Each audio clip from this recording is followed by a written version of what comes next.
A tense It's about to scene. be cleared up, and you guys are going to feel so sorry. A tense scene in a local neighborhood. Police swarm, but it turns out it's Bob Marley's granddaughter who didn't do anything wrong. The CBS2 news team is here, and the Airbnb rental mix-up is our top story. The ordeal is going viral and calling into question, was it racial profiling? CBS2's Tina Patel is live in the Rialto neighborhood where it happened. Tina. Well, Pat, this was the very first time that this Rialto woman had rented her home out as an Airbnb, so her neighbors didn't know, and that's why they thought something was off when they saw strangers coming out of the home with luggage. She says it was all just a misunderstanding, but the renters aren't so sure. So yeah, we're standing here. We have 1, 2, 3, 4 police officers here.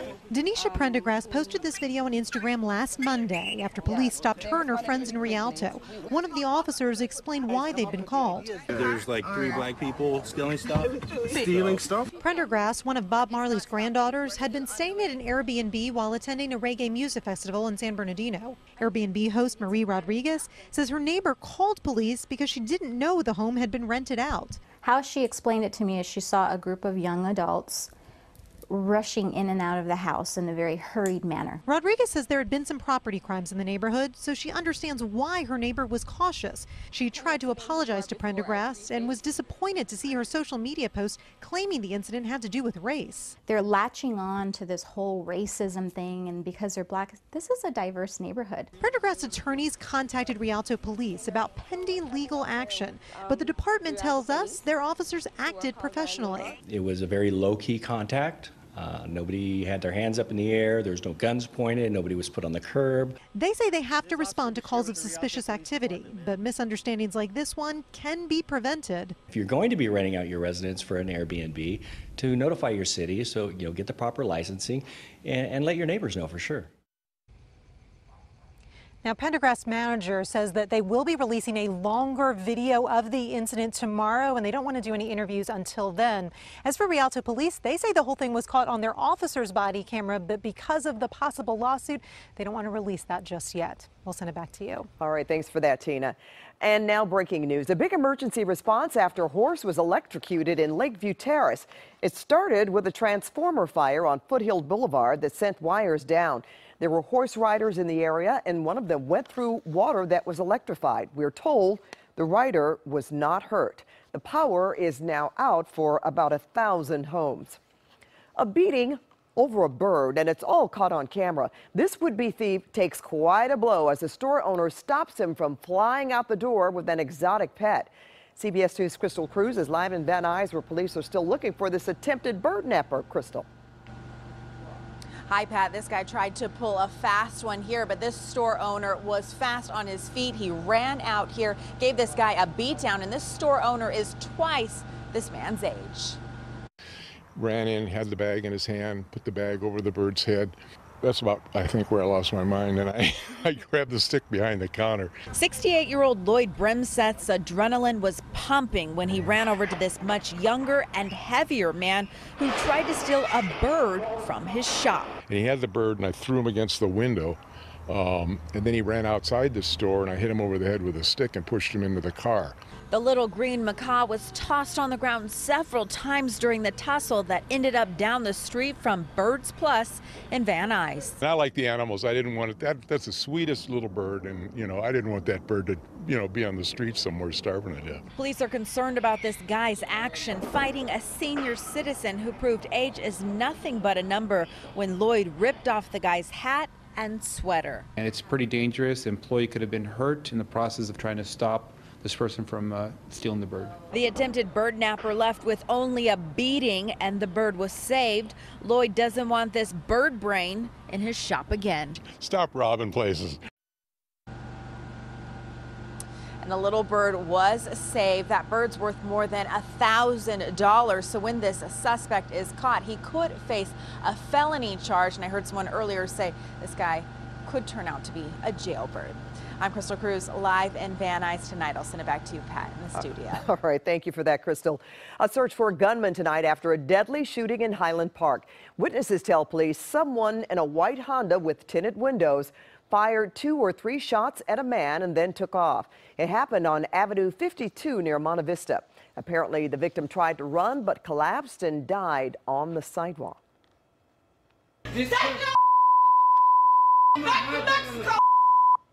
Berated, then beaten, and now the man targeted in a racist attack is missing. CBS2's Rachel Kim is live in downtown LA, where police are looking for this man and his attackers. Rachel. Well, Pat, Frankie Martinez's family filed a missing persons report with the LAPD here today because they haven't had any contact with him since this all happened on May 1st. They spent the rest of the day searching for him around downtown LA and Skid Row, but still no sign of Frankie. This cell phone video shows 59-year-old Frankie Martinez getting beaten up inside a 7-Eleven store in downtown LA. Witnesses say it all started when the cashier told this woman to wait until the line cleared to heat up her food. The woman began hurling racist insults against the cashier, and that's when Frankie told her to have some respect. Then he became the target of the racist rant before it became physical. The woman grabbed Frankie's suitcase as he was heading out the door. Soon, the man who was with her began punching Frankie. He was being respectful. Now I can't find him. He used to, like, if something were like to happen, he would call. And nothing. Dahlia Martinez is Frankie's sister. She says her family is worried about his safety because they haven't seen or heard from him since he was beaten up on May 1st. I don't know what happened outside. From the witness, she said that they were still beating him up. And then when she came back, she felt bad to help him. Everything was gone. Dahlia fears the man and woman who assaulted her brother may have taken him somewhere. She tells us Frankie has a mental disease and is homeless, but is in constant contact with his family, even though he lives somewhere around Skid Row. Now, the LAPD is investigating. They want to find this woman to see if she knows what happened to Frankie.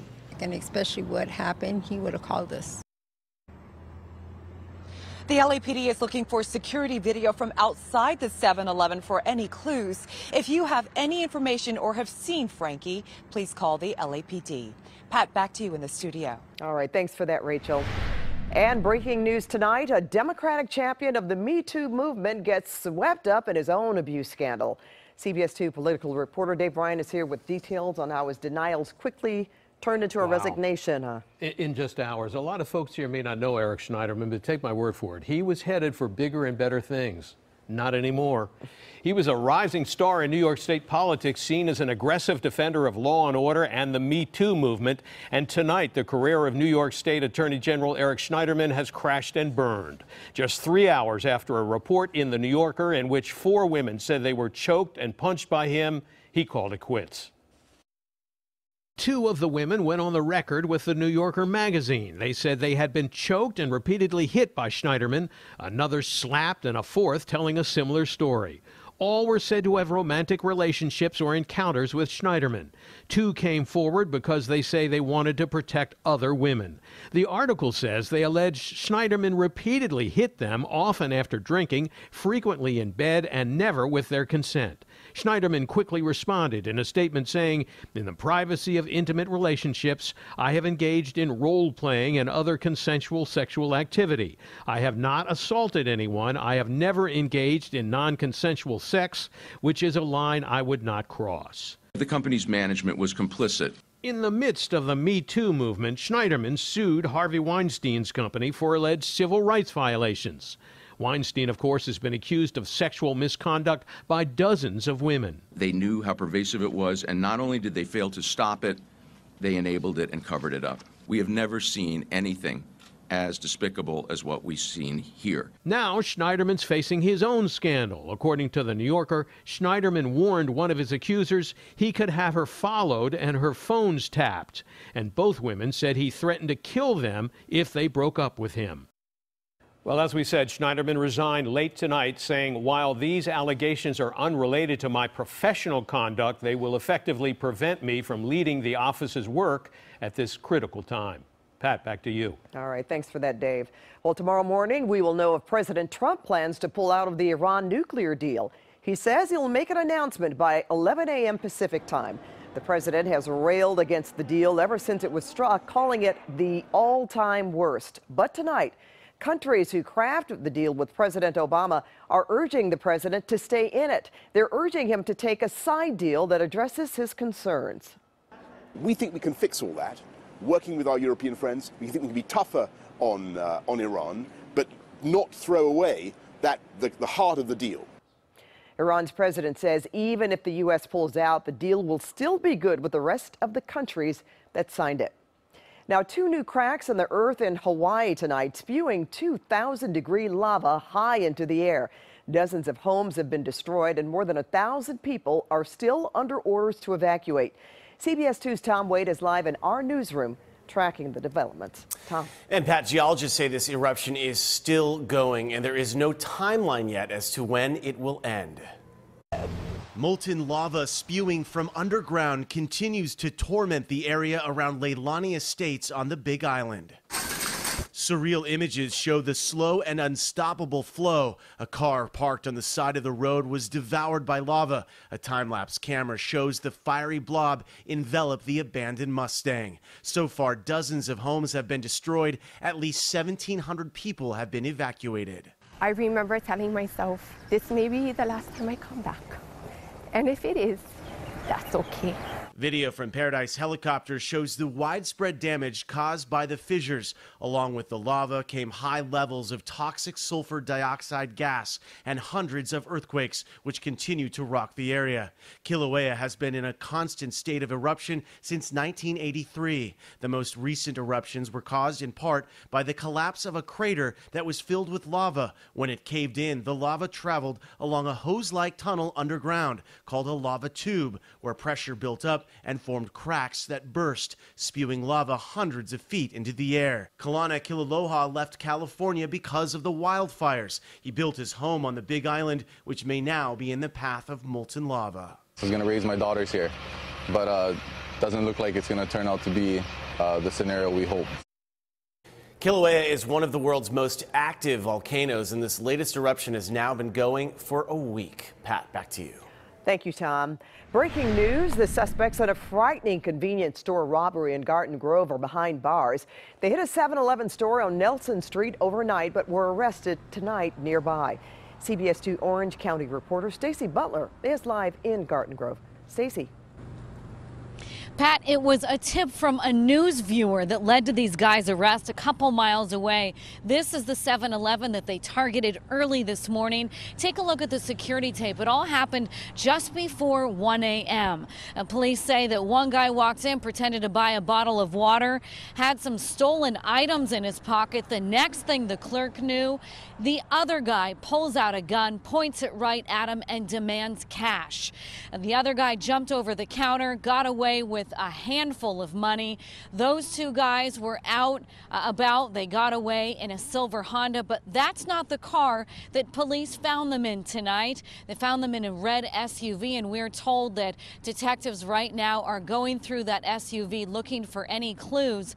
Police are also still looking for 2 more guys that witnesses say were in that getaway car. So this case is still ongoing, but the good news is the 2 robbers now behind bars. It's the latest from Garden Grove. Pat, back to you. Thank you, Stacy. A woman is now sentenced to more than 4 years in prison for hacking into Paris Hilton's accounts. She was sentenced today in a local courtroom, convicted of using Hilton's credit card to book a New Year's Eve party at the Hollywood Roosevelt Hotel and spending about $40,000 on it. She even got money transferred from Hilton's assistant and hacked into the celebrity's iCloud account to steal nude pictures and personal information. Now, crooks have found a new way to drain your bank accounts that involves your cell phone. It's called phone porting, and it's becoming a big problem. Elsa Ramon is live in Studio City to show us how it works and how to protect yourself. Elsa. Well, Pat, a security expert I talked to tonight told me the more and more we see our information compromised, like in these big security breaches we've seen at big companies, the more and more we'll see phone porting happening to people all over the country.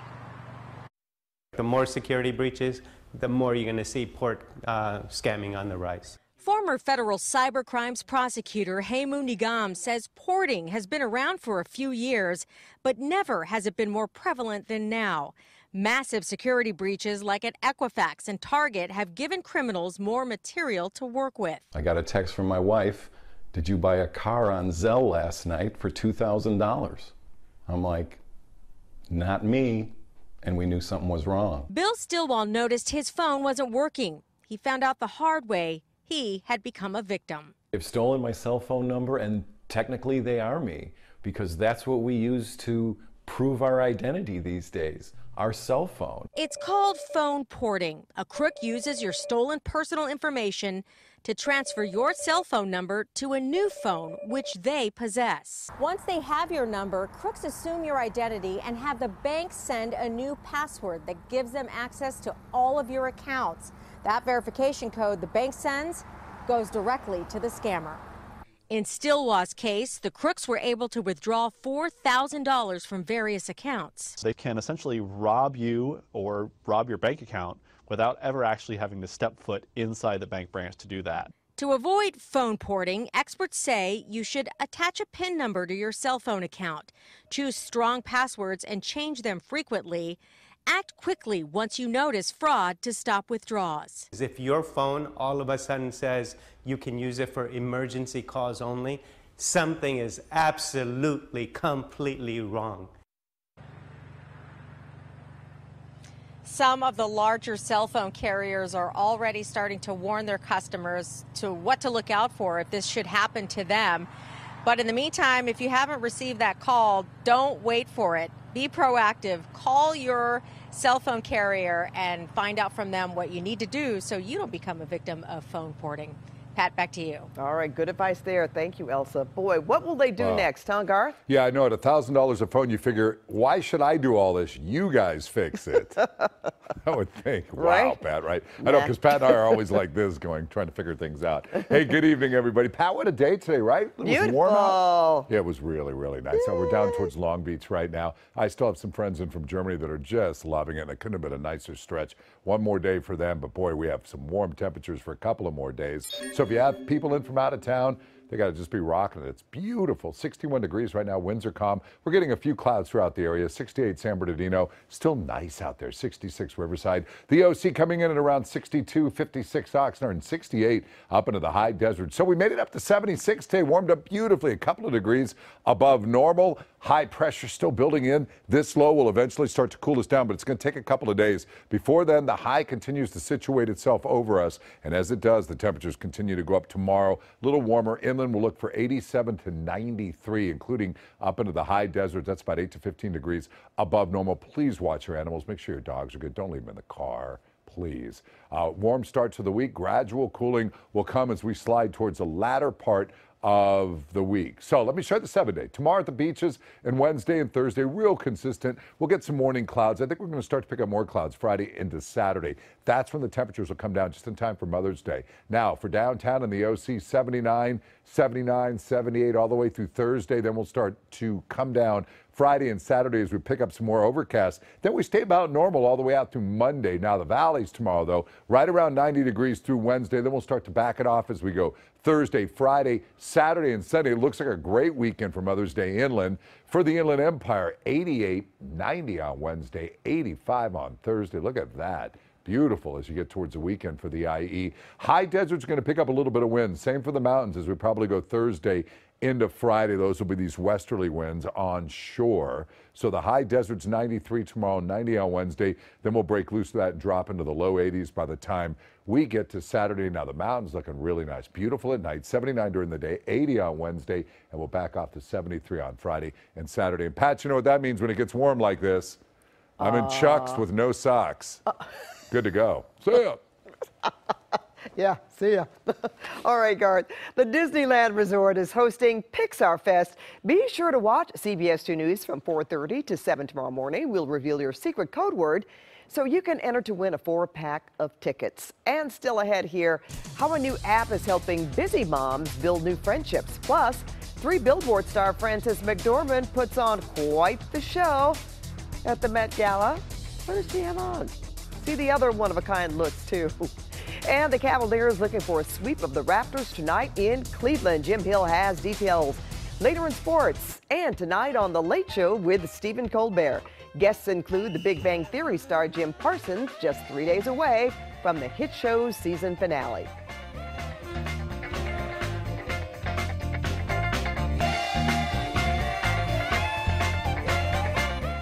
Already following CBS LA on Facebook? Follow these steps to make sure you continue to see our stories on your news feed. First, click on the triangle pointer in the top right corner of your Facebook page. Select News Feed Preferences.